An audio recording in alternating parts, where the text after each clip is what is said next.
Bonjour et bienvenue à l'événement d'aujourd'hui. Le Centre Geneva présente Esprit ouvert, sens dessus-dessous, l'aspect sensoriel en autisme. Je m'appelle Laura Scott et je suis la spécialiste de la formation bilingue chez Sonderly, la division de formation du Centre Geneva. Nous sommes très heureux que vous soyez avec nous aujourd'hui. L'an dernier, nous avons lancé cette série gratuite et passionnante en ligne ciblant la communauté neurodiverse, les familles, le personnel scolaire, les professionnels des soins de santé et des services publics pour aborder divers sujets et pour permettre aux participants d'approfondir leurs connaissances, de remettre en question ce qu'ils croient savoir et de se constituer une boîte à outils.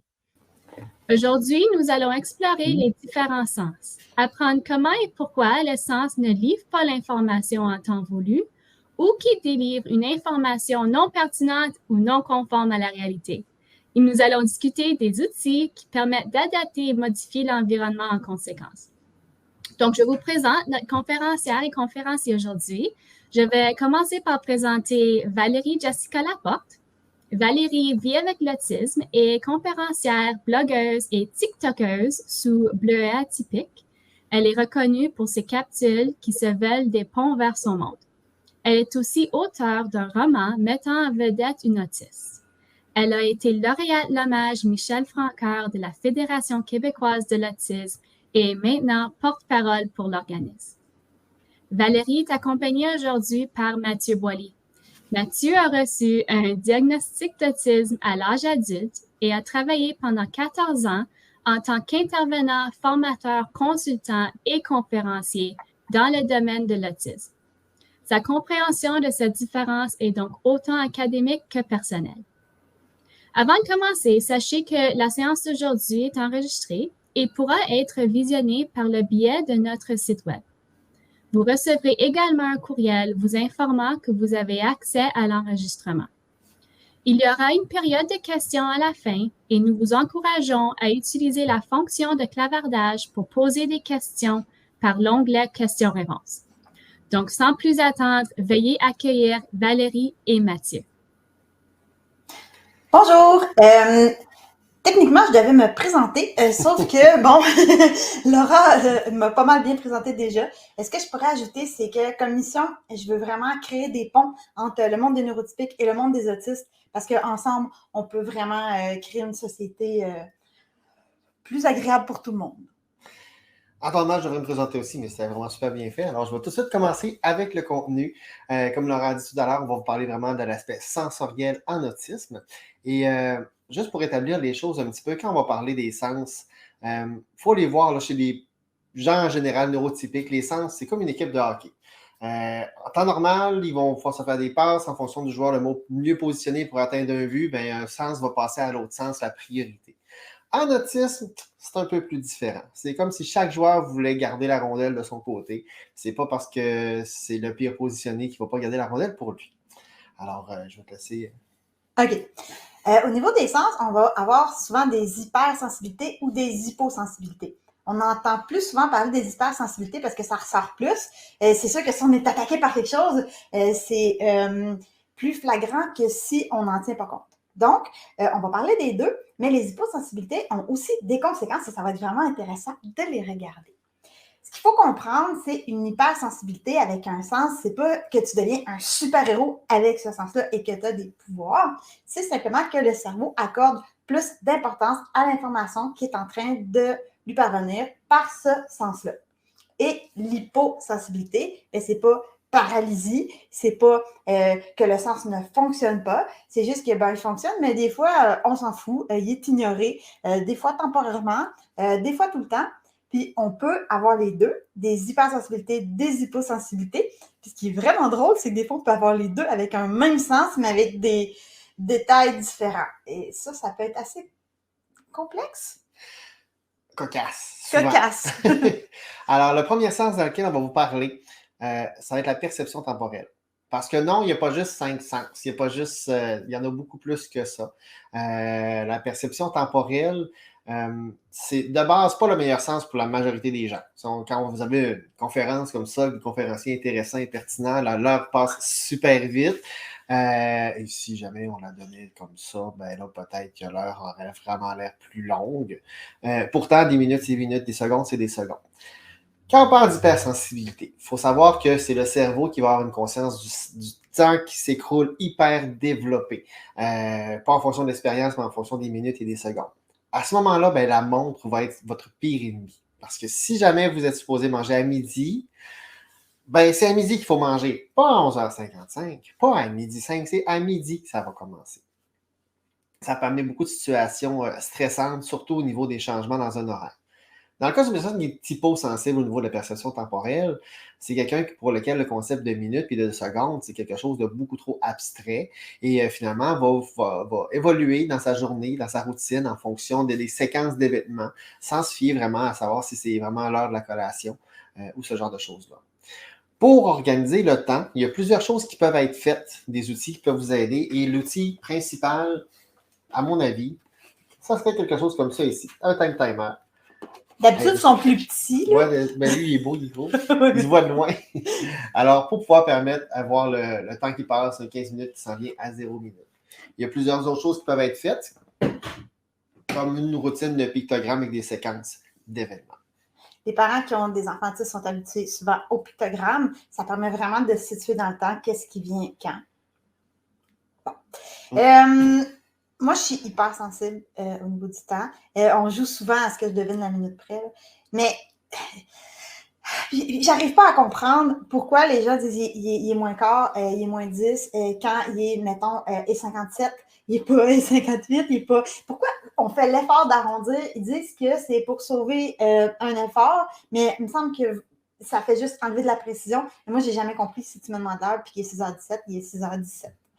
J'y vais pas avec les secondes nécessairement. Mais c'est aussi mon pire défaut selon mon entourage.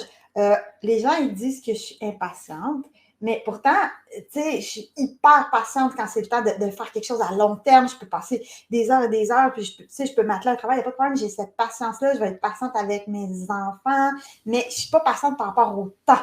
Le temps, c'est comme une donnée que j'ai l'impression qui est comme plein de petits grains de sable super précieux, puis à chaque fois que j'en perds un, c'est la panique. C'est comme si je veux pas gaspiller.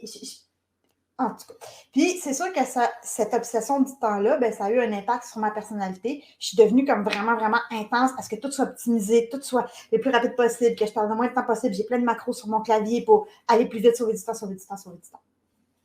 OK. On va parler d'un autre sens maintenant. On va parler de la proprioception.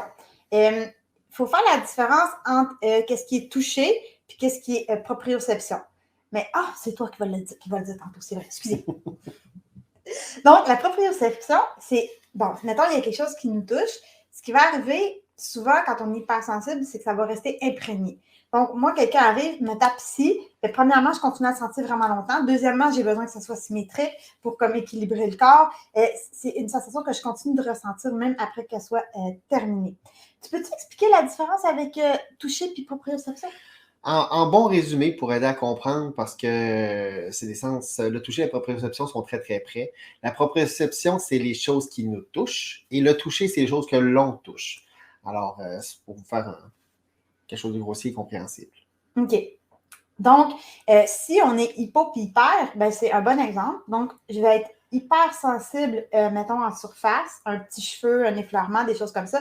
Ça va être très, très difficile à supporter. Mais je suis hyposensible en profondeur. Donc, moi, un bon massage, là, j'ai des bleus après. Parce que sinon, c'est pas le fun. Il ne faut pas que ça soit flatté. Et j'ai vu ça vraiment souvent chez les personnes autistes, où est-ce que le toucher profond va être justement agréable, va être recherché parce qu'il est hypo, et le toucher en surface va être extrêmement désagréable parce qu'il est amplifié.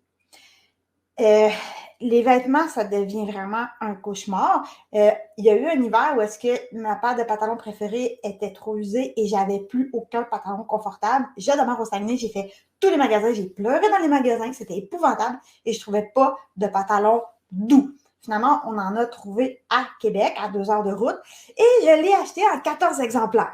Oui, il y avait différentes hauteurs de ce pantalon-là, plus long et plus court, et 4 couleurs, mais quand même, une fois que je l'ai eu trouvé, c'était tellement un soulagement incommensurable que je l'ai eu plein de fois. Après ça, ben, j'ai passé des années sans porter de jeans. C'était vraiment compliqué. Et là, on vient d'en trouver des faux jeans doux. Là. Alors, tout de suite, 330 $ de jeans. Mais c'est des faux jeans. Et là, enfin, je peux en porter. Mais c'est vraiment complexe au niveau de ça. Ma fille, elle est comme moi là-dessus. Ma fille a aussi un diagnostic d'autisme. Puis, au niveau de la proprioception, on est exactement pareil. Et elle, c'était cauchemardesque de mettre son manteau d'hiver à chaque année, et ça la mettait tellement en colère de devoir mettre un pantalon de neige qu'elle saignait du nez parce qu'elle se fâchait. Alors, tous les hivers, on avait des traces de sang glacé dans notre entrée parce qu'on ne fournissait pas à enlever tous les matins son sang qui saignait dans notre entrée parce qu'elle était trop fâchée d'avoir dû mettre un pantalon de neige. C'est sûr, on le sait, des fois, il faut s'habiller chic, mais il y a tellement des solutions pour comme contourner ça. À titre d'exemple, pour les femmes, je vais penser à certains pantalons de marque comme un Lolé, où est-ce qu'il va y avoir un pantalon qui, d'apparence, est chic, mais à l'intérieur, non. Ils ont patenté quelque chose que c'est comme mou en dedans, puis les gens pensent qu'on est habillé chic, mais non, on est en mou. Ça peut être vraiment pratique. Et mettons les polos, il y en a des très, très chics qui peuvent remplacer peut-être la petite chemise, des choses comme ça, pour une personne qui serait hyper sensible et qui voudrait être quand même habillée chic.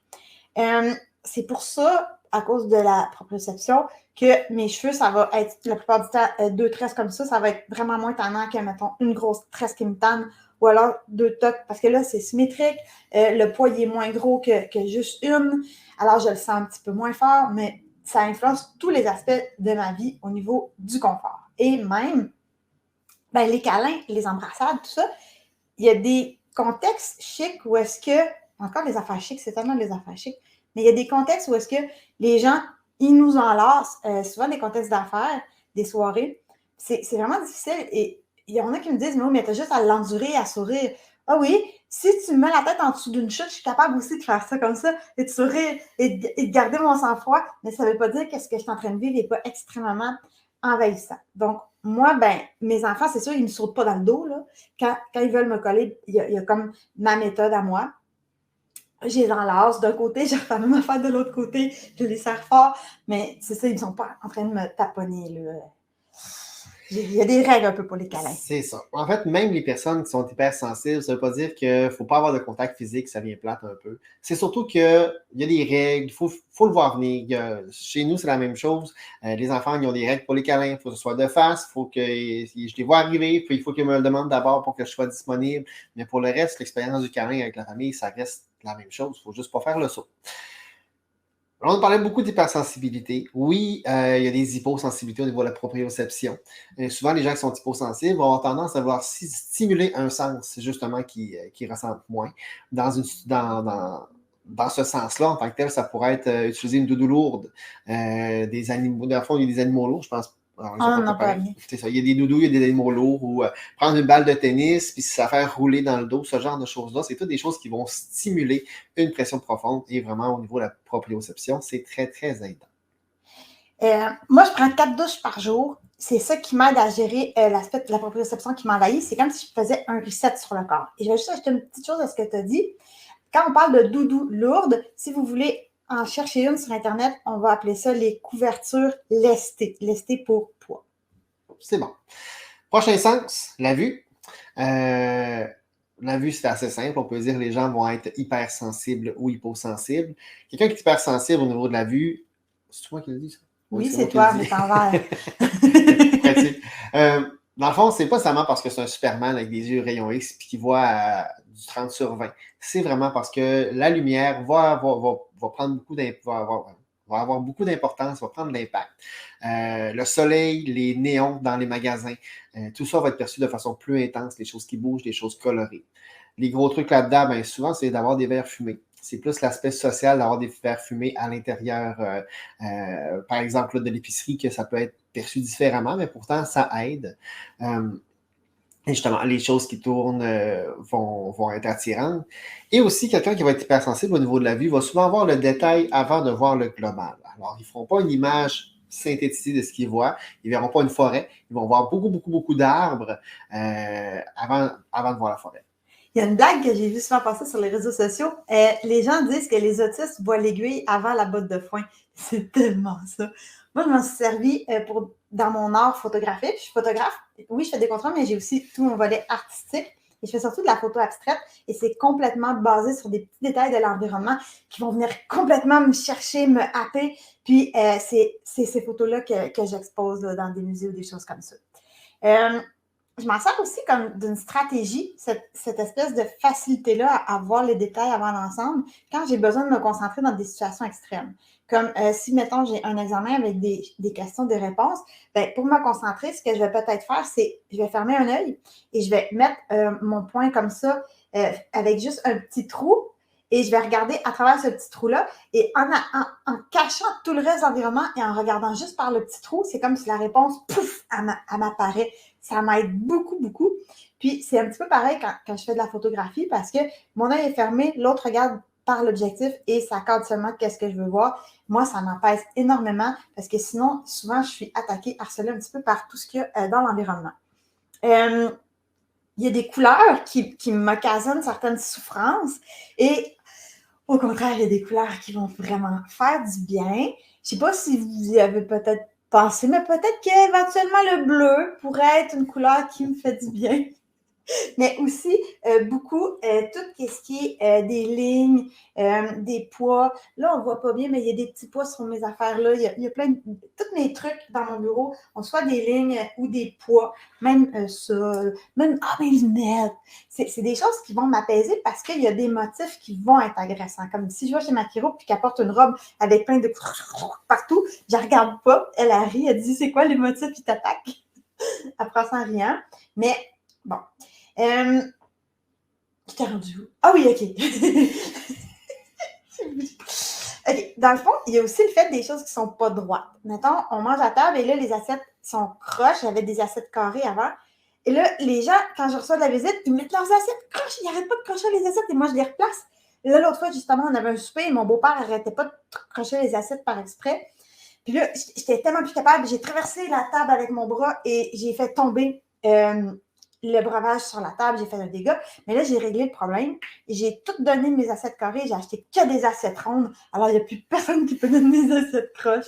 Ça, c'est super. Il y a aussi que quand il y a un environnement qui va nous attaquer, qu'il y a des trucs partout, une des astuces que j'ai, c'est de regarder un seul point sur le mur. Donc, je rentre dans le point dans le mur. Et je pense que cette astuce-là, je l'avais découverte plus profondément une journée que j'étais au métro à Montréal. Il y avait vraiment trop de stock. Et c'était à Berry. Puis là, il y avait plein de petits motifs dans le plancher. Là. Puis là, j'en ai regardé un, mais longtemps. Et c'est comme si j'étais complètement dedans et j'étais capable de faire abstraction de tout ce qui se passait pendant que j'attendais. Voilà. On va parler de la thermoperception. Thermal, vous avez compris. Donc, c'est qu'est-ce qui a rapport avec le chaud et le froid. Mettons-le que j'ai froid. Okay? Je suis au courant que j'ai froid, c'est bien intense, j'ai froid. Mais si je suis occupée à quelque chose de plus important que de gérer la température, je ne vais pas remarquer que je commence à avoir froid. Et une fois que ça devient vraiment intense, ben, je ne peux plus me rendre compte que j'ai froid parce que je suis surchargée par la sensation. Donc, mon amoureux arrive à la maison, je me sens pas bien, je suis recroquevillée dans un coin, je suis toute enveloppée, puis là, il me demande « Mais ça va pas bien, qu'est-ce que tu as? » Je ne sais pas, explique. Là, j'essaie d'analyser sur mon corps qu'est-ce qui se passe. Ma peau brûle, j'ai la chair de poule, je suis toute raide, j'ai juste envie de me contracter. On dirait qu'il faut que je me serre sur moi-même. Et là, je décris mes symptômes, puis il me regarde et dit « Val, t'as froid. » Ah! Parce qu'on a un poêle au granule à la maison et si on ne met pas de granule dans le poêle, il arrête de chauffer. Et ça, je ne m'en rends pas compte si je suis en train de travailler parce que là, le sens du temps est bien plus important que le sens de la température. Et quand je travaille, il faut que ça roule puis que je sois le plus efficace possible. Donc, m'occuper de savoir si j'ai chaud, si j'ai froid, ce n'est pas une option. OK. C'est comme si je peux m'occuper de ce qui se passe en dedans de moi. Je peux m'occuper de ce qui se passe à l'extérieur de moi, mais c'est un à la fois. Je n'arrive pas à gérer ou à m'occuper des deux ou à prendre conscience des deux correctement. Et quand je finis par me rendre compte qu'il y a un sens qui ne va pas bien, comme celui de la chaleur, bien là, ça devient le sens prioritaire, il n'y a plus rien d'autre qui compte. On est allé faire une belle activité avec mes enfants où est-ce qu'ils faisaient du planeur. C'était quand même quelque chose que tu vis une fois dans une vie. Et tout l'après-midi, tout ce que je faisais, c'était répéter « j'ai chaud, j'ai chaud ». Là, je me disais « tais-toi, arrête de le dire, dis-le plus, tu le dis plus, tout le monde a chaud, arrête ». Puis là, j'ai pris ma bouche pour dire quelque chose, j'ai chaud. je n'étais pas capable de m'en empêcher. Et c'était extrêmement frustrant parce que je savais que je n'étais pas agréable pour les autres, mais c'est trop intense. Chose à savoir, des fois, c'est difficile de faire la distinction entre une hyper ou une hyposensibilité. Dans une situation comme celle-là, on pourrait se dire, ah, es-tu hypersensible à la thermoperception? Non. Dans ce cas-ci, non. Mais dans le sens qui est hyposensible, quand c'est rendu tellement agressant et envahissant que tout le reste est écarté, ça empêche quand même de fonctionner. Petite mise au point, je vais revenir à l'exemple que je disais tantôt sur l'équipe de hockey. Les sens qui ne travaillent pas bien ensemble, ils sont quand même plusieurs sur la glace en même temps. Dans une situation où vous avez à gérer... OK, c'est bon. Dans une situation où vous pourriez avoir à gérer, par exemple, un four à micro-ondes, où la personne se dit, moi, il faut que je fasse chauffer mes choses pendant 1 minute. Puis si après 1 minute, c'est pas assez chaud, ils vont leur mettre 1 autre minute, puis 1 autre minute. Si la personne est hypersensible du temps, alors la minute, elle est importante. Ils ne mettront pas ça 20 secondes de plus si c'est juste un petit peu pas à la bonne température. Ils vont leur mettre 1 minute. Puis la thermoperception, si elle est hyposensible, ça va faire que même si c'est trop chaud, ils vont le manger pareil parce que la minute est vraiment plus importante que la température de leur nourriture. C'est ça. Là, c'est exactement ça, ma situation. Donc, moi, quand j'arrive devant mon micro-ondes, ma nourriture, elle va au micro-ondes 3 minutes. Et moi, j'ai besoin que ça soit extrêmement chaud ou soit extrêmement froid. C'est pas vrai que je vais manger des affaires tièdes, ça me lève le cœur. Moi, il faut que ça soit clair. Branche-toi. T'es chaud ou t'es froid. Donc, si le milieu est tiède, je vais le remettre encore 3 minutes au micro-ondes. Ce qui va arriver, c'est que là, ça va être trop chaud. Mais moi, j'aime ça. Puis là, je mange. Et là, les morceaux de palais, ils décollent. Mais là, c'est étonnant parce que ça fait des ballons, parce que je me brûle. Puis là, il faut que j'enlève les petits morceaux de palais qui font des filaments.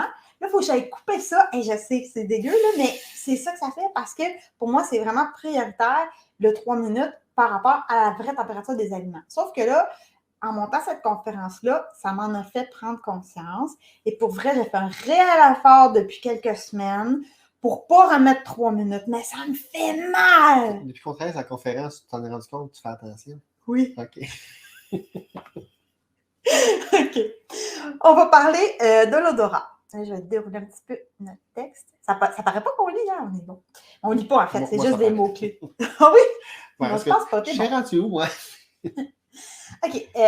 L'odorat, moi, c'est quelque chose que je suis vraiment hypersensible aussi. Je ne sais pas si je suis hypersensible, mais en tout cas, j'aime vraiment ça. Ça prend vraiment beaucoup de place dans ma tête. C'est vraiment quelque chose qui est important. Et quand il y a quelqu'un qui a un mauvais parfum, n'importe quoi, c'est comme, c'est la panique.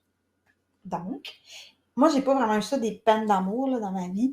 Mais une fois, j'ai rencontré un jeune homme qui sentait quelque chose de particulier et je suis devenue obsédée de son odeur. Et là, je voulais absolument sortir avec lui parce qu'il sentait tellement bon. Puis je pensais rien qu'à ça tout le temps. Puis là, mon manteau, parce que j'avais passé une soirée avec lui, il sentait lui. Puis là, c'était effrayant. Mais tout mon attirance était simplement basée finalement sur le côté olfactif parce que quand j'ai regardé sa photo, il était même pas beau. Là. C'était vraiment comme qui sentait bon. Mais je vais vous laisser Mathieu vous parler de l'odorat, c'est à son tour. Il y a des gens que leur majeur, c'est ça. Dans le fond, ils vont rentrer en interaction avec l'environnement par le nez. Ça veut dire que votre shampoing ou votre parfum ou votre déo, c'est en fait un petit peu votre carte de visite. Ce qui va faire que ça se peut que des gens ils réagissent le jour où vous allez avoir acheté un shampoing en spécial différent que lui, vous avez d'habitude. Ils vont s'en rendre compte vite ou ils vont vous complémenter ou est-ce que tu as changé de shampoing? C'est-tu telle autre marque? Ça se peut qu'ils vous associent maintenant à la mauvaise personne. Ça va amener quelques situations cocasses. Mais c'est sûr que les odeurs, ça peut être aussi un allié. Quelqu'un qui est hyper ou hyposensible au niveau des odeurs, qui est agressé par d'autres sens, va pouvoir utiliser une odeur qu'il aime l'avoir sur lui, puis après ça, pouvoir s'en servir, pouvoir se recentrer, un peu comme Valérie donnait tantôt comme exemple quand elle se focalisait sur un point. Alors, ce genre de choses peuvent être faites avec d'autres sens également. Le coup de soleil. L'odeur, c'est plus anecdotique. Là. Comme dans une situation comme pour moi, j'aime ça conduire la fenêtre ouverte avec le bras qui sort quand il fait beau.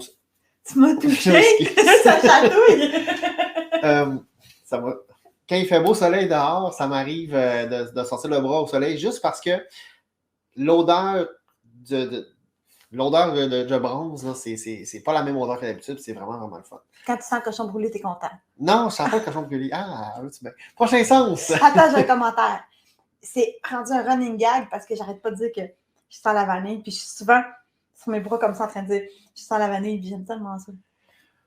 Toniception. Un autre sens. Toniception, ça vient de tonus, c'est le contrôle de la force musculaire. pas la force musculaire, c'est le contrôle que la personne va en avoir. Je trouve ça important de le dire parce que quelqu'un qui est hypersensible au niveau de la toniception, ça va être des gens délicats, qui vont avoir des mouvements peut-être un peu plus robotiques, un mouvement complet, vont mettre juste la bonne petite pression, vont prendre le moins de contact possible. Ça fait des gens un peu drôles à regarder aller, mais c'est pas pire que ça. Quelqu'un qui est hyposensible au niveau de la toniception, c'est des gens qui vont zipper leur manteau qui vont attacher leurs bottes, faire leur nœud de cravate. C'est des gens qui sont très rudes sur le matériel. Pas parce qu'ils sont négligents, pas parce qu'ils sont violents. S'ils jouent au ballon chasseur dans le cours d'école, puis qu'ils ont un ballon dans les mains, il faut le lancer, ils vont le lancer, puis il va arriver raide sur l'autre enfant. Souvent, ce n'est pas à cause du comportement. Souvent, c'est un manque de contrôle au niveau de la toniception. Puis comme moi, je peux vous... Oui, à me pointe l'anecdote que j'espérais qu'elle ait oubliée. Donner un exemple, moi, ça m'arrive beaucoup de briser du matériel. Et quand j'étais jeune, c'était juste décourageant pour mes parents. Puis plus tard, dans ma vie adulte, mon père avait acheté une hache garantie incassable en fibre de verre, garantie à vie. C'est impossible qu'il lui arrive quoi que ce soit. Il me l'a mis dans les mains. Tiens, tu peux aller couper du bois. J'ai acheté la hache juste pour toi. Elle est incassable. Ce qu'il faut savoir là-dedans, c'est pas c'était prévisible. Je l'ai cassé. Mais c'était tellement prévisible que quand je suis revenu après 15 minutes avec 2 bouts de sa hache dans chacune de mes mains puis reliés ensemble, il n'a pas été surpris. Il ne s'est pas demandé ce qui s'était passé. Il s'est juste dit, c'est la vie. Tantôt, Mathieu, il voulait m'emprunter des objets pour jouer avec pendant la conférence. Puis je regardais quel objet auquel je tenais le moins. Parce que c'est sûr qu'il allait peut-être les briser. On va parler de Louis. Personnellement, c'est le sens qui, pour moi, me cause le plus de soucis et va être le plus handicapant dans la vie quotidienne. Vraiment, c'est problématique. Je suis hyper fois 1000. C'est une souffrance parce que les sons vont être envahissants dans plein de contextes de la vie courante. Exemple, à l'épicerie, le premier bip là, du bâton en entrant, les bip-bip des caisses, les ventilateurs, le grésillement des néons, les chariots élévateurs qui sont dans l'entrepôt en arrière et qui font bip-bip en reculant, les plastiques dans la section des fruits et légumes, tous les frottements, les bébés qui pleurent, les gens qui parlent fort. Et le pire de tous les sons, c'est qu'on vit au Québec et il y a souvent des roches, de glagadou, je sais pas comment, les chariots sont tout brisés et là, il y a des roches qui se coincent dans les roues puis ça fait... Quand je vais à l'épicerie, j'essaie d'y aller vraiment pas longtemps. Quand je demeurais à Montréal, j'y allais de nuit. Mais sinon, j'entre, je sors, c'est tellement dur l'épicerie. Puis, il y a les fêtes de Noël. Dans la famille, au début, tu sais, ça allait bien, c'était correct. Puis, j'appréciais. Puis là, on était quand même les premiers à avoir des enfants. Mais là, les autres, ils ont décidé d'avoir des enfants. Il y a encore des enfants, des enfants, des enfants. Et là, c'est rendu qu'il y a tellement d'enfants que moi, je ne fonctionne absolument plus parce que c'est beaucoup trop bruyant. Là, ils ont une espèce de cloche quand le Père Noël arrive. Ils mettent une musique de Noël par-dessus. Il y a un des enfants qui joue avec une radio d'ancien temps qui n'arrête pas de changer les postes, puis ça griche en même temps. Les parents peuvent, tu sais, c'est serré, ils ne peuvent pas se lever tout le temps pour parler à leur enfant, leur donner des instructions. Donc, tout le monde se parle super fort à travers la pièce. Je suis tétanisée. OK. Il y a des solutions pour ça. La première solution qui va être souvent utilisée, ça va être les fameuses coquilles. Il y en existe plein sur le marché, mais pour vrai, je les trouve tout le temps trop dures sur les oreilles. Ça me fait mal. Je connais plusieurs autistes qui ont des douleurs. Donc, si on va dans un magasin de sécurité, au lieu d'acheter celles qui sont les plus connues, on peut en essayer plein. Et moi, j'en ai trouvé qui sont vraiment super mous. Puis, ils font moins mal que les autres. Mais c'est pas chic. Et c'est pas super pratique. Alors, quand on arrête de grandir, ou si vous avez en masse de budget et que vous êtes encore en train de grandir, il existe des bouchons de musiciens. Ça, c'est mon ancien modèle. J'ai un nouveau modèle qui est plus petit encore. C'est des bouchons qui vont préserver la qualité du son, mais qui vont le réduire à un certain niveau. Il y a 3 niveaux possibles. C'est sur mesure. Donc, ça entre dans l'oreille comme ça. Puis là, en tout cas, bref, là, il ne faut pas que je fasse ça, ça va trop me relaxer. Puis là, il faut que ça soit. Je vais en profiter juste parce que les gens vont écrire tout de suite la question dans le chat. Là, juste qu'on ne le voit pas. Chez Audioprothésiste. Audioprothésiste, pour pouvoir avoir ce type de bouchon-là. Oui, habituellement, ils demandent de passer un test d'audition justement pour évaluer, là, parce que le but, c'est pas de se couper complètement de l'environnement, on veut fonctionner. Ça, c'est vraiment un outil qui permet, moi, ça me permet d'entendre ce qui se passe en face de moi et faire plus facilement abstraction de tout le reste qui m'attaque. Je suis hyper pour les sons, mais oui, ça va être le plus handicapant, mais c'est un extrêmement beau cadeau dans d'autres contextes. Quand j'étais petite, j'avais des genres de fantasmes, là, des rêves. Tous les enfants ont des rêves, soit des licornes ou je sais pas quoi. Mais moi, un des rêves qui revenait énormément, puis j'y pensais souvent, c'était que peut-être qu'un jour, j'allais avoir un petit appareil qui allait contenir toutes les chansons. Mais là, je l'ai. La musique, là, c'est tellement un cadeau, c'est tellement extraordinaire. Dans mon téléphone, j'ai même un bouton qui s'appelle surcharge avec un point d'exclamation. Bon, en tout cas, on le voit. J'ai de la misère, je suis symétrique. En tout cas, bon, bref, si on pèse sur ce bouton-là, il y a une chanson qui démarre, une chanson que j'appelle de la musique en rectangle. Pour moi, la musique, ça fait des formes. Et juste au son de cette musique-là, ça m'oblige à me structurer le cerveau. C'est comme si ça sépare mon cerveau en plein de petits rectangles, mieux séparés, assez épais, avec un espace entre chacun. Puis ça va m'aider beaucoup à me calmer. Donc, je me sers de quelque chose qui peut m'agresser, mais pour me calmer, parce que quand c'est de qualité puis c'est beau, c'est tellement extraordinaire. La première fois que quelqu'un m'a mis des écouteurs sur les oreilles avec une chanson qui me plaisait, on était dans la rue, et j'étais très jeune, et je me rappelle, quand elle a mis ça sur mes oreilles, c'est comme si la rue, elle s'était toute étirée, puis que les lampadaires avaient courbé. Ça m'a fait une distorsion visuelle tellement c'était comme « Oh, mais qu'est-ce que je vis là? » Et après ça, ben, mon budget d'enfant, il passait principalement au niveau musical. Ça va m'aider beaucoup aussi chez le dentiste quand c'est très envahissant, très bruyant. Je vais me mettre de la musique très forte dans mes oreilles pour essayer d'ensevelir un petit peu tout le reste de l'attaque que je suis en train de vivre. Au niveau de l'ouïe, il y a aussi les gens qui sont hypo. Les gens qui sont hypo, c'est pas qu'ils sont sourds, c'est pas que leurs oreilles ne fonctionnent pas. Alors, ils vont souvent chercher à se stimuler en provoquant certains sons. C'est des gens qui vont souvent aimer se coller l'oreille sur la sécheuse lorsqu'elle fonctionne, ou encore marcher en tapant sur les murs pour voir la différence des sons quand ils sont dans un boumou puis quand il y a des travaux. Le prochain sens dont on va vous parler, c'est le sens vestibulaire. Le sens vestibulaire, ben, c'est la position de mon corps dans l'espace. Quand on se déplace, c'est ce qu'on utilise pour éviter de se cogner la hanche sur les coins de table et de viser les cadres de porte sans se cogner l'épaule. On vient de décrire quand même quelqu'un qui est hyposensible assez aisément. Je pense que vous avez tous des gens maladroits dans votre vie qui vont avoir... Hippopotame. C'est des hippopotames. J'irai pas débattre le fait qu'un hippopotame, c'est un des animaux les plus rapides et coordonnés et forts de la planète, mais bon. OK. Tu m'as fait perdre mon fil. Alors, le sens vestibulaire, ça va jouer beaucoup sur l'équilibre. Ça peut faire des gens qui sont hypersensibles vont souvent avoir des vertiges. Des vertiges juste des fois en mettant des souliers avec des talons trop hauts. C'est pas des vertiges extraordinaires. Jamais réussi. Jamais réussi. C'était une blague. La madame au magasin était persuadée que je pouvais y avoir un mariage. Jamais réussi. Elle a voulu que j'enlève des souliers parce que j'allais les briser. Là. En tout cas, c'était pas dans... C'est correct. De toute façon, c'est à ton tour d'un exemple. OK. Donc, moi, j'ai clairement, visiblement et évidemment un gros problème avec ça. Et maintenant que mon fils a 21 ans, je peux en parler parce que la DPJ risque plus de me l'enlever. Mais quand il était tout petit, j'avais un appartement qui était quand même pas grand. Et j'avais l'enfant dans mes bras. Je faisais vraiment attention, OK? Je faisais de tout mon possible. Mais j'arrêtais pas de cogner les côtés de la tête d'un cadre de porte.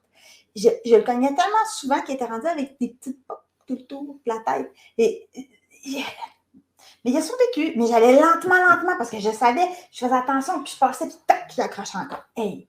En tout cas. C'est sûr que c'est un sens qui est particulièrement plaisant à stimuler pour les gens qui sont soit hyper, soit hyposensibles. Les gens qui vont tourner, faire du trampoline, les manèges, tout ce genre de choses-là, ça stimule le sens vestibulaire. Et c'est très populaire pour beaucoup de gens. Je suis tellement sensible. Je suis allée au Sac Geek, OK? C'est un événement pour les geeks, ça le dit. Et il y avait comme une genre de soucoupe, puis on pouvait aller dans des fausses montagnes russes dans la soucoupe. Donc, on est assis dans la soucoupe et la soucoupe se balance un petit peu et on a des lunettes pour s'imaginer dans une montagne russe. Et il y a des niveaux de 1 à 10. Il nous demande quel niveau on veut. Il nous dit que 5, c'est très, très, très, très léger. Mais que si on interrompt le manège, ben, on n'a pas le droit de recommencer ou de baisser d'un niveau pour l'essayer correctement. Je crois que j'ai fait 3 secondes et demie. Puis, ça a été interrompu. J'aurais voulu recommencer un, mais il était trop tard. Il aurait fallu que je reprenne toute la file d'attente. Donc, j'ai payé pour rien. J'étais tellement sensible que juste que la soucoupe bouge un petit peu, c'était déjà comme mon univers qui venait de s'envoler. OK. Maintenant, on va parler du toucher. là, c'est quand on touche des choses. Moi, je cherche toujours la stimulation au niveau du toucher. J'aime énormément ça. Et j'ai beaucoup d'outils dont je vais me servir pour me gérer qui passent par le toucher. Parce qu'en allant stimuler ce sens-là, ben, mon cerveau va faire abstraction d'autres trucs que ça ne me tente pas de m'occuper ou que c'est pas le temps de m'occuper à ce moment-là. J'ai ces petits outils-là ici, comme ça, des petites roulettes. Après ça, j'ai celui-là, c'est une bague sensorielle. Là, elle peut entrer dans le doigt. Normalement, on la passe vraiment lentement, on la cote, après on la désaccote, puis on fait ça sur chaque doigt. Ça crée plein de pétillants dans les doigts, ça fait de la chaleur, ça picote, c'est extraordinaire. Il va y avoir des choses comme des tangles comme ça. J'en ai plusieurs qui ont des textures. Donc, surtout si, mettons, je vais écouter une conférence ou je vais dans un cours, des choses comme ça, c'est sûr que j'ai une affaire comme ça dans mes mains. Puis, je me stimule autant au niveau du toucher que visuel avec ça. Je vais souvent fermer un œil, je vais le regarder de différentes façons. Je vais stimuler 2 sens avec cet objet-là. Et ça, c'est pratique. Ce sont des petits objets qui ne font pas de bruit. J'ai ici mon dé. Il est très, très lourd. Il a l'air de rien, mais il est en métal dense. Et il est bleu et il est froid. Alors, puis il y a plein de petits pointus, mais pas trop pointus, juste des petits pointus arrondis. C'est extraordinaire. J'aime tellement ça, jouer avec ça. Et j'ai un outil que j'ai découvert par hasard. J'étais au camping, puis c'était pas facile. Il y avait de la fondue, puis là, j'avais chaud. Puis là, on était dehors, puis sur la nappe, il y avait des grosses pinces Mastercraft Canadian Tire. Et là, j'en ai pris une, puis je l'ai mis comme ça, je sais pas pourquoi. Et là, j'ai fait mais ça fait tellement du bien. Et là, ça me fait comme un massage vraiment en profondeur. Là, les gens, ils font comme t'es maso. Non, non, non, non, ça fait pas mal. Premièrement, ben, c'est en plastique. Puis, tu sais, il n'y a pas de danger que je me blesse avec. C'est une pression qui est quand même raisonnable. J'en ai 14, ils sont bleus. Et j'aime vraiment ça. J'en mets sur mes ganses de sac, la petite ganse en haut. Et comme ça, j'en ai dans toutes les occasions. Quand je me sens pas bien, je me fais des massages avec ça sur les mains. Ou quand j'entre dans un nouveau lieu, je vais aller flatter les murs, toucher les textures des murs, toucher les textures des dessus, flatter les objets, faire des lignes dessus. Je mets ma main dans le poêle aux granules, dans toutes les petites granules, ça me gratte partout. J'adore ça. Moi, dans ma tête, je disais, je suis hyper sensible au toucher parce que je suis vraiment attentive à tous les petits détails, puis j'aime tellement ça, puis ça compte pour beaucoup. Puis là, Mathieu me dit non, il dit, t'es pas hyper. Je me dis, voyons non, Mathieu, explique. J'explique. Dans le fond, on se rappelle que le toucher et la proprioception, c'est des sens qui sont souvent interreliés. Valérie, toi, tu es hyper au niveau de la proprioception. Mais quelqu'un qui est hyposensible, on l'a dit à certaines fois tantôt, puis je le redis, quelqu'un qui est hyposensible va chercher à stimuler, à surstimuler des sens parce que ça fait justement de quoi de nouveau et d'intéressant. Le fait que tu es en recherche de contact comme ça me laisse penser que tu es hypo au niveau du toucher. Quelqu'un qui est hyper au niveau du toucher va souvent avoir plus d'agresseurs que de stimuli. C'est des personnes qui vont peut-être avoir tendance à prendre juste du bout des doigts ou à porter des gants pour ne pas rentrer en contact avec différentes textures de gluants ou pas gluants ou ce genre de choses. Mais c'est ça. C'est sûr que c'est toujours, ça prend un professionnel pour faire un vrai profil sensoriel. Là. Je ne dis pas que j'ai raison. Tu parles de gluants, puis je me dis, s'il y avait un bol de jello, puis je fais juste plonger les mains dedans, ça doit être tellement le fun. C'est donc, ça. Ça se peut, ouais. C'est ça. Quand moi j'étais jeune, pour réussir à m'endormir, c'est des sens qui devaient être stimulés. Fait qu'il y avait un petit tapis gris là, des années 80 là, que je flattais pendant 15-20 minutes. Puis tant que la sensation n'était pas dans ma main, dans mon bras, dans tout ça, je n'arrivais pas à m'endormir. Je me souviens comment ma éducatrice, elle haïssait ça. Elle me disait, Mathieu, arrête, t'empêches les autres de dormir. Oui, mais si je ne le fais pas, c'est moi qui ne dormira pas. Fait que ça ne veut pas dire que quelqu'un a besoin d'être stimulé, que c'est toujours le bon moment pour le faire non plus. Alors ça sera à vous de doser. OK. Maintenant, on va parler des goûts et textures alimentaires. C'est pas un problème que j'ai non plus, je pense. Là. OK. Un enfant, il y a des gens qui disent un enfant, ça ne se laissera jamais mourir de faim. Faux. Ça se peut que l'enfant ait tellement un profil sensoriel compliqué au niveau alimentaire qu'il peut complètement arrêter de manger. Moi, je n'ai pas de problème avec les aliments en général. Par contre, j'ai vraiment un gros souci par rapport au brossage des dents. Que je les brosse maintenant. Okay? Je fais super attention. De toute façon, ça me coûte assez cher à les mettre droites. Je m'en occupe depuis que je suis adulte. Mais quand j'étais enfant, je faisais semblant de me brosser les dents. Donc, je m'embarrais, je frottais ma brosse à dents sur le bord du comptoir pour pas justement avoir la sensation des pics-pics dans la bouche, pour pas avoir la mousse, pour pas avoir les petits morceaux de nourriture qui se promènent à travers tout ça. C'est juste dégueulasse, OK? Puis même encore, me brosser les dents, c'est difficile. C'est un moment de la journée où est-ce que j'ai très mauvais caractère. Pourtant, je suis super de bonne humeur habituellement. Mais quand je suis en train de me brosser les dents, tanne-moi pas. Et là, j'ai trouvé une pâte à dents qui est moins moins difficile, mais ça reste quand même un gros défi. On l'entend dans ce que tu viens de dire, ta pâte à dents, que tu l'endures plus que tu l'apprécies. C'est sûr qu'il y a quelqu'un qui va être hyposensible au niveau goût, texture alimentaire. C'est quelqu'un qui. Souvent, les gens, même entre vous et nous, là, faire le lien entre ce que je mange et l'énergie que ça me donne, c'est à cette heure que ça arrive, puis c'est très académique comme connaissance. Alors, ce qui est comestible et ce qui ne l'est pas, c'est pas toujours évident. Alors, quelqu'un qui est hyposensible va peut-être se stimuler en prenant des choses qui ne sont pas comestibles, manger de la pâte à modeler, du sable, ce genre de choses-là, pour se stimuler au niveau du goût et des textures. Moi, je mangeais du bois, je mangeais mes crayons, je mangeais mes mines, mais j'ai mangé tout au complet, là. Les pièces de Scrabble. Là. Je commençais par toutes les licher là, pour enlever tout le vernis qu'il y a dessus. Après ça, je les têtais. Après ça, je prenais des petites mordées dedans. C'était tellement le fun.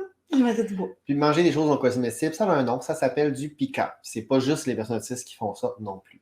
Quelqu'un qui est hypersensible au niveau du goût des textures alimentaires va probablement finir par trouver des textures, des goûts, des températures qui ne l'agresseront pas. Et à ce moment-là, ça va devenir un absolu. Tous ces repas vont être faits en fonction de cette texture-là qu'ils ont trouvée et qui aiment, qui apprécient, qui passent, qui leur permet d'avoir de l'énergie pour le reste de la journée. J'ai passé un an à manger du spaghetti et du beurre d'arachide.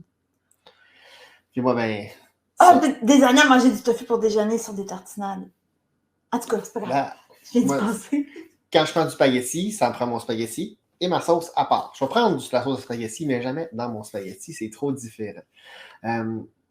Puis dans beaucoup de cas, ça va ressembler à ça. Puis il y a des gens qui vont finir par découvrir le ketchup, puis ils vont se rendre compte qu'ils aiment le ketchup, et finalement, ils vont manger du ketchup aux aliments plutôt que l'inverse. Puis là, quand je dis du ketchup aux aliments, c'est tout. Là. Même dans de la soupe. On s'entend que ça ne va pas là, mais il y en a qui le font. Je ne peux même pas imaginer. On va parler de la nociception. Ça, c'est au niveau de la perception de la douleur. Moi, je sais que j'ai mal, OK? Sauf que quand j'ai mal, l'information prend toute la place. Maintenant, comme adulte, je suis consciente que cette information-là est en train de prendre toute la place et que le résultat de ce que je devrais analyser, c'est biaisé.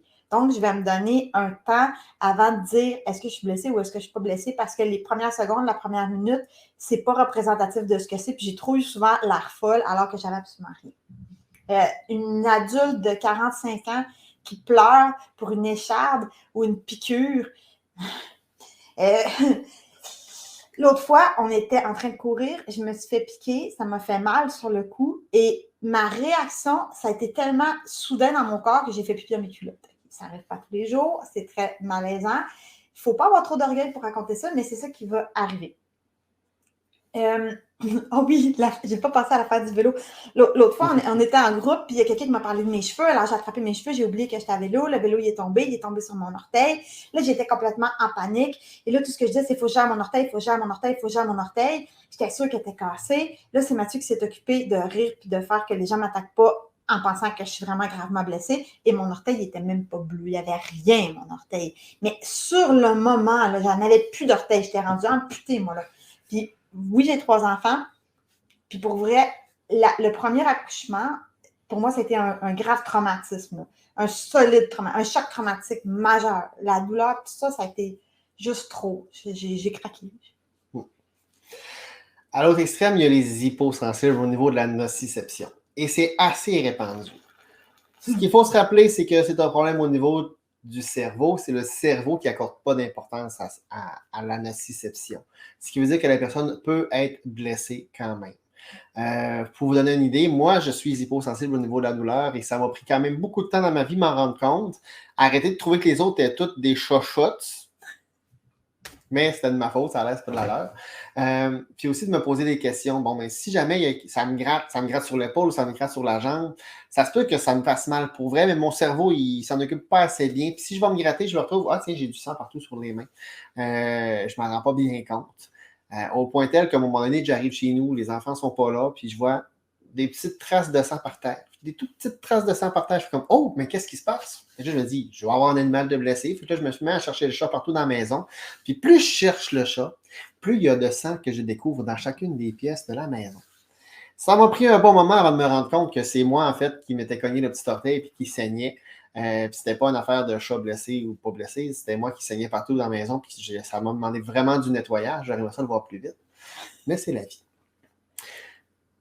Un petit mise au point. On parle beaucoup de sens séparés. Je vous rappelle que les sens, oui, il y en a qui fonctionnent un à la fois, mais souvent, il y a des mauvaises interactions.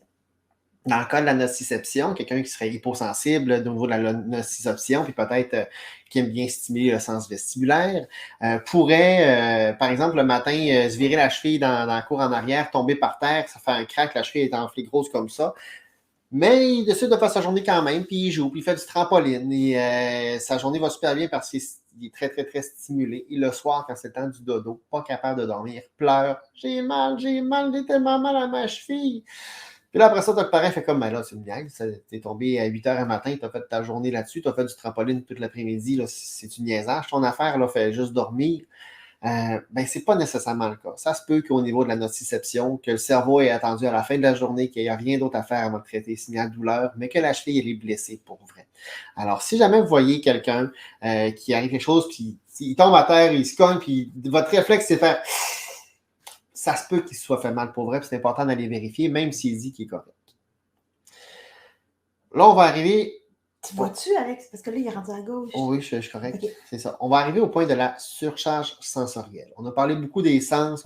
Valérie a quand même donné des beaux exemples pour montrer qu'elle sentait qu'il y avait une surcharge, puis ses stratégies pour éviter justement que ça déborde. Ben, rendue grande adulte et elle se connaît, ça n'a pas toujours été le cas. Et même encore des surcharges, ça arrive. Une surcharge, là, c'est une surcharge sensorielle, ça devient le chaos à l'intérieur. Le chaos extrême, il n'y a plus aucun contrôle. Et ce chaos-là, il doit s'extérioriser d'une certaine façon. Chaque personne va vivre sa crise un peu différemment, mais au final, il faut savoir que... Ah non, c'est toi qui le dis, reste. Mais t'es juste à temps, de toute façon, sinon au pire, je te tape. Non. OK. Il faut se dire que c'est inévitable, OK? Si on part du principe que si on a tendance à faire des surcharges sensorielles, ben on ne peut pas vraiment les éviter, ça va être moins pire. Si on a peur des réactions, si on a peur des conséquences, ça va devenir plus fréquent, ça va être plus long pour que ça passe et que ça soit fini. Donc, il y a plein d'outils, par contre, qu'on peut utiliser pour que, justement, elles soient moins fréquentes, les surcharges. Puis, si ça arrive, mais en utilisant tous ces petits outils-là, en plus des autres qu'on vous a nommés tantôt, des fois, ça peut vraiment diminuer l'impact des surcharges. C'est toi qui commences avec les premiers outils. La première solution, le premier outil que je tiens à vous donner, c'est la compréhension. Plus vous allez être compréhensif, avoir une idée de qu'est-ce qui se passe au niveau sensoriel chez la personne, plus la désorganisation va se vivre de façon efficace. Plus court, meilleur retour, puis pas d'impact négatif sur l'humeur de la personne et la vôtre par la suite. D'avoir une idée de son profil sensoriel. Qu'est-ce qui lui fait du bien? Est-ce que c'est de la musique? Est-ce que c'est des pinces pour pouvoir se mettre sur les mains? Qu'est-ce qu'on peut utiliser pour aider la personne à se recentrer? Faites confiance à la personne. C'est elle qui vit avec ses sens, avec ce qui la dérange, ce qui ne la dérange pas. Elle va essayer de s'en trouver des solutions. Ça ne veut pas dire que toutes ces solutions vont être efficaces, puis il y a peut-être des petits trucs qu'on peut se donner. Pour amener l'exemple de Valérie qui a découvert des pinces en camping, ça peut arriver dans bien d'autres contextes avec bien d'autres objets. Fait que quand ça arrive, au lieu de vous dire « Hey, ça a-tu de l'allure ou ça n'a pas d'allure », posez-vous la question « Est-ce que ça a un risque pour sa sécurité ?» S'il n'y a pas de risque pour sa sécurité, parfait, on a un check, on peut continuer avec ça. Est-ce que c'est relativement discret? Est-ce que ça a un risque de la distraire ou d'arranger les autres dans un contexte social? Ben, des fois, sa solution peut trop déranger. Puis là, quand je dis trop déranger, si la personne, ce qui lui fait du bien, c'est la musique, puis qu'elle se traîne une flûte à bec. Hey, il y en avait un au souper d'autisme l'autre fois. Il a traîné son clavier.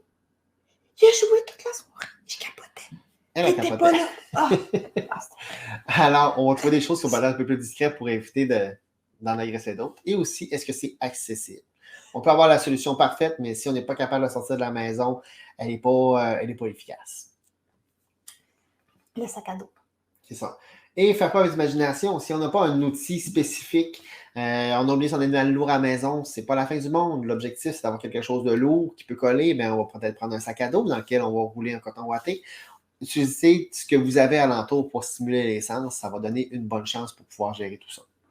Puis pour compléter, on fait attention, on valide les personnes, OK? C'est pas parce qu'une personne a une perception qui est différente de la vôtre que cette perception-là est fausse. C'est pas des mathématiques, c'est vraiment un message que le cerveau envoie. Donc, le message, c'est ce message-là qui est reçu. Alors, c'est ça la réalité. C'est comme si on prend deux écrans, vous n'avez pas la même chose dans votre écran. C'est deux écrans de la même marque, de la même façon, mais c'est pas le même message qu'il y a dans votre écran. donner la possibilité d'avoir des pauses de n'importe quel agresseur sensoriel. N'importe quoi, quand on prend une pause de la chose, de savoir qu'il y a des moments où est-ce qu'on peut l'enlever, ça va aider à mieux vivre la sensation par la suite. Attention au consentement au niveau du toucher. Je veux dire, si la personne n'est pas capable, elle n'est pas capable. Faites un budget de savoir je mets où mon énergie au niveau sensoriel. Parce que si toute l'énergie est mise à gérer des choses qui pourraient être évitées, après ça, la personne n'en a plus pour bien fonctionner. Moi, là, ça allait super bien ma parentalité. Une des grosses raisons pourquoi ça allait bien, c'est parce que toute la journée, je travaille toute seule dans mon bureau. Donc, quand moi, mes enfants y arrivaient le soir, je n'étais pas en surcharge du son et du bruit qu'ils faisaient parce que j'avais eu du beau silence toute la journée. Des moyens de fuir. Moi, la salle de bain, souvent dans un lieu public, ça va être la première chose que je vais repérer parce que si je sens la surcharge monter, on va me cacher dans les toilettes, il n'y a personne. La permission de le vivre, la permission de le nommer, de ne pas être humilié, d'avoir le droit de le vivre. Puis il y a aussi la possibilité d'avoir de la réadaptation, comme les CRDP au Québec ou d'autres choses. En tout cas, il y a d'autres choses ailleurs dans le monde, mais on peut faire de la réadaptation pour un sens. J'en ai déjà fait avec une équipe multidisciplinaire. Puis c'est pas pour rien que ça se fait avec une équipe. Il y a des gens qui disent tu vas juste t'habituer, si on t'expose plus, tu vas t'habituer. Non, non, non. Si une équipe multidisciplinaire pour faire ça, c'est parce que ça se fait pas à la légère. Sinon, une exposition forcée, ça peut empirer. Il y a les animaux qui peuvent aider beaucoup, si on le sait. Moi, j'ai aussi les sacs magiques, le sac qu'on met à chauffer au micro-ondes et les petits jouets proprioceptifs. Tu avais ça, tu n'as pas montré comme petit jouet proprioceptif. Dans le fond, c'est une petite manchure pour quand on disait les gens vont faire du pick-up et avoir tendance à mettre des choses dans leur bouche. Il y a du matériel spécifique fait pour qu'ils puissent mâcher de façon sécuritaire, pas trop n'importe quoi. On arrive au bout de ce qu'on voulait vous dire. On avait le mandat de parler des sens. C'est sûr qu'en autisme, les sens, c'est un des éléments. Il y a beaucoup d'autres choses au niveau de la communication, au niveau des intérêts, qui vont avoir une influence sur les comportements, mais c'est pas de ça qu'on parlait, nous, aujourd'hui. Bien, juste en nous invitant encore. Très bonne idée. Donc, on vit dans un monde qui n'est pas formaté pour nous, mais on peut le modifier, on peut s'adapter, on peut s'outiller pour vraiment augmenter notre qualité de vie. Je vous invite à me suivre sur n'importe quel des réseaux sociaux. Je suis pratiquement partout sous le nom de Bleuet Atypique, Bleuet comme le fruit, atypique. Et j'ai aussi mon roman Méconnaissable que je vous invite à lire. C'est une aventure, c'est un roman, mais le cerveau de la protagoniste dans l'histoire, l'enfant dans l'histoire a un cerveau autiste. Donc, je lui prête mon cerveau pour vivre son aventure. Alors, merci beaucoup. Et maintenant, on va pouvoir écouter les questions. Pas écouter, lire. En tout cas, bref. Mais oui, les écouter, on va se faire poser. Elle va nous les dire, ouais. Vous pouvez écrire les questions dans le chat et on va se les faire. OK. On a une, là, on va la lire, puis si on voit. Alors, la question qu'on a ici, veuillez partager quelques stratégies pour le personnel à l'école. Comment préparer sa salle de classe? Ah, le coin repos. Oh, le petit coin, là, quelqu'un, justement, on est en surcharge, là, on peut aller se réfugier, là. Des fois, là, c'est comme fermer soit une petite tente, ça peut couper du visuel, il y a un coussin là-dedans, on peut comme mettre nos coquilles, puis se mettre en boule. Ça peut faire un bon reset. Effectivement. Plus votre classe va être bien structurée, plus ça va être aidant. C'est sûr qu'au niveau sensoriel, peut-être vous assurer d'avoir l'autorisation de l'ergothérapeute pour les coquilles anti-bruit, ce genre de choses-là. Mais c'est sûr que pour gérer une école, j'irais beaucoup plus au niveau de la structure de classe, s'assurer que chaque coin ait sa fonction. Pour les matières, peut-être avoir des couleurs spécifiques. Puis c'est sûr que laisser l'enfant évoluer à chacun de leur rythme, ça va donner une bonne chance aussi. Mais c'est pas tout du sensoriel. Mais on peut pas tout préparer d'avance parce que les profils sensoriels sont trop différents. Tu sais, je veux dire, moi, c'est le bruit fois 1000. Là. Donc, dans le fond, moi, ce que j'ai besoin comme adaptation, c'est quelque chose par rapport au bruit. Mais si tu n'en as pas de profil sensoriel qui ont de la misère avec le bruit, ben c'est pas là que tu vas adapter ta classe. Tu n'as pas le choix de connaître tes élèves avant d'adapter. Effectivement. Puis la crise, elle va arriver. Vous allez être le meilleur prof au monde. Vous allez en avoir des désorganisations. Comment vous allez la vivre, comment vous allez faire le retour, puis comment vous allez passer par-dessus, puis les accepter, ça va faire ça va avoir un bel impact sur votre dynamique de classe. Bon, là, si Laura ne nous colle pas de questions, on va aller voir les commentaires des gens. Ah, il y en a ici. Comment aider un enfant non-verbal en surcharge sensorielle qui se ressent en se frappant très fortement la tête au sol? Vas-y.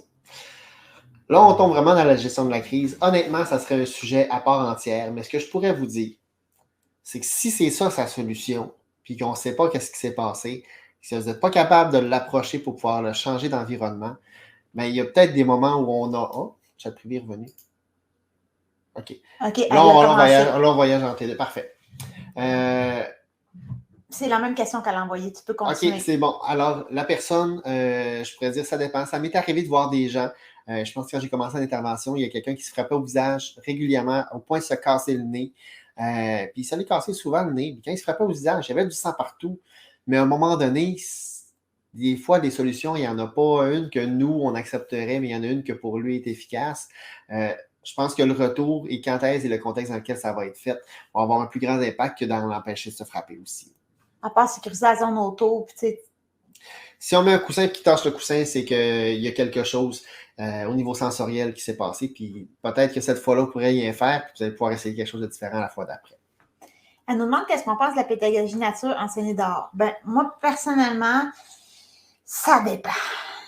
Dehors va être extrêmement apaisant. Okay? Ça va être un des lieux où est-ce que je vais avoir le plus de facilité à me concentrer. Sauf que s'il y a des herbes qui me chatouillent les chevilles, s'il y a quelques insectes qui se promènent autour de moi, c'est terminé. Fait que je dirais que faut se servir de notre imagination puis il faut essayer des affaires. Donc, go, essaye. Tu vas le voir si ça fonctionne ou pas. Mais oui, ça va enlever énormément au niveau des stimuli, de l'odeur, au niveau des sons. Moi, quand je suis dans la forêt, ça me donne une grosse pause parce que ça sent bon. Puis j'ai pas le bitume, puis j'ai pas la saleté, puis j'ai pas... Non, il y a bien des contextes dans lesquels ça peut être une très bonne approche, puis d'autres dans lesquels ça peut être la pire chose à faire. Ça va dépendre, encore une fois, de la personne, de son profil sensoriel, puis de votre approche que vous allez avoir avec tout ça aussi.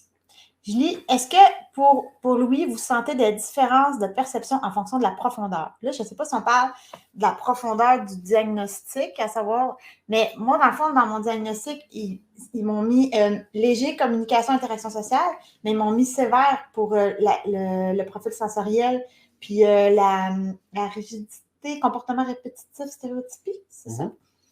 Donc, personnellement, moi, je sais que c'est vraiment intense pour les sens. C'est vraiment comme une grosse tempête tout le temps qu'il faut que je gère et que j'ai vraiment appris à gérer à l'âge adulte. Ça m'a pris beaucoup, beaucoup, beaucoup de temps avant d'arrêter de tout casser. Je ne suis pas sûre de comprendre la question.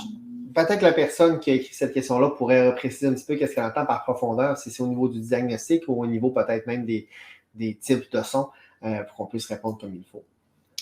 Comment aider son enfant à traverser une surcharge sensorielle autrement que par le laisser faire sa crise? Laissez-le faire sa crise. Ouais, c'est ma seule réponse. La crise, elle est inévitable. Ouais. C'est plate. On aimerait ça qu'il n'y en ait pas. Mais même sans diagnostic, des enfants qui font des crises, il y en a. Le fait que ce soit accepté, normalisé, ce que ça va aider, c'est que les crises vont être beaucoup moins longues. Le retour va être beaucoup plus facile à faire et la personne va vous faire confiance. Et si votre enfant arrive de l'école à tous les jours et se désorganise en arrivant à la maison, ça veut dire qu'il est bien chez vous, il se sent en sécurité, puis il comprend qu'il a le droit de faire une crise là. Alors, on lui fait faire sa crise. Il y a quelqu'un qui a une question à propos de lunettes. Elle appelle ça Irlène, mais moi, je pense qu'elle doit parler des lunettes qui deviennent un petit peu plus grises quand il y a un petit peu plus de soleil et le contraire.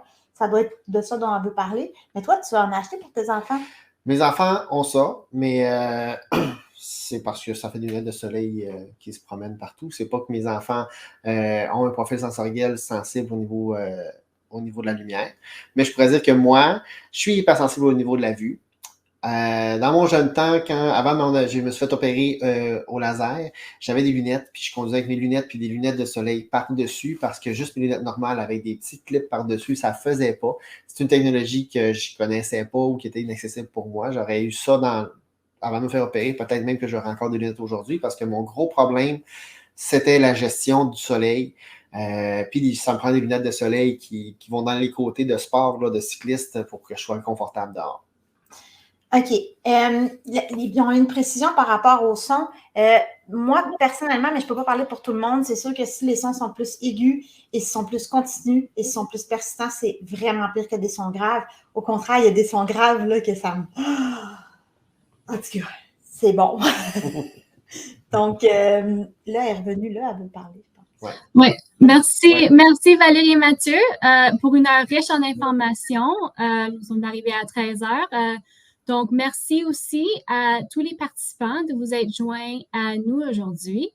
Avant de partir, veuillez cliquer sur le lien du sondage dans le clavardage. Vous recevrez aussi un courriel avec le sondage.